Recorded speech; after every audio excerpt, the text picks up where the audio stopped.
In 1935, the farming community had its Black Day, just as the stock market had 6 years earlier. Sunday, April 14th, saw such terrible dust storms that it was called Black Sunday. The area destroyed by the storms was nicknamed the Dust Bowl.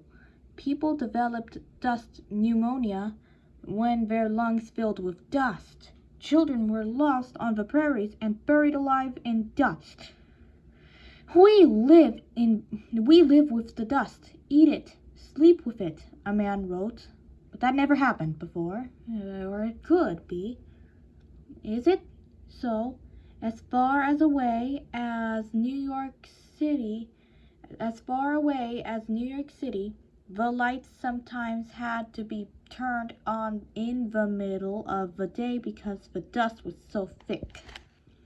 Roosevelt's government tried to help recover the land. They stopped farmers from plowing up so much grassland. Millions of bare acres were planted with grass. The CCC planted more than 200 million trees to act as windbreaks. Windbreaks. Yes, doesn't matter. So, and the government hired experts to teach the farmers about ways of growing crops. And the government hired experts to teach the farmers about ways of growing crops that would not harm the soil.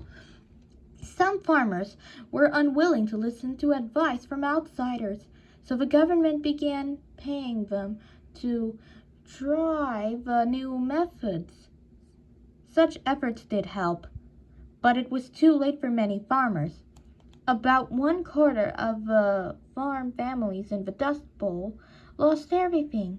Many piled into their cars and drove west to California, where there wasn't a drought. There they hoped to find work on farms because so many of them came from Oklahoma. They were cornfully known as Okies, even if they came from Texas or Arkansas.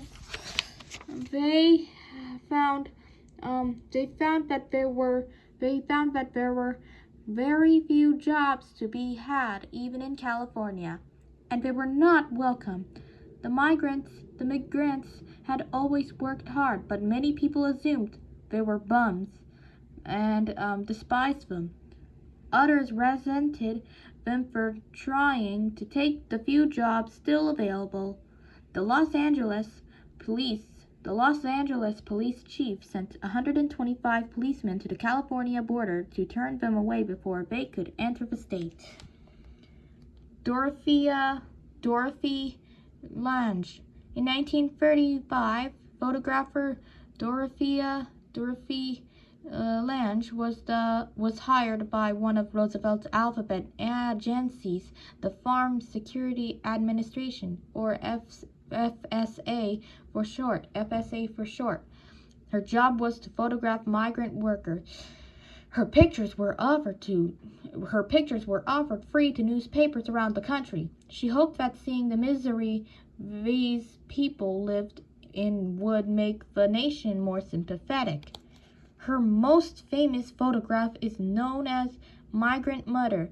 It shows a 32-year-old woman with 2 children at a camp in California. The woman told Lange that she had just sold the tires from her car to get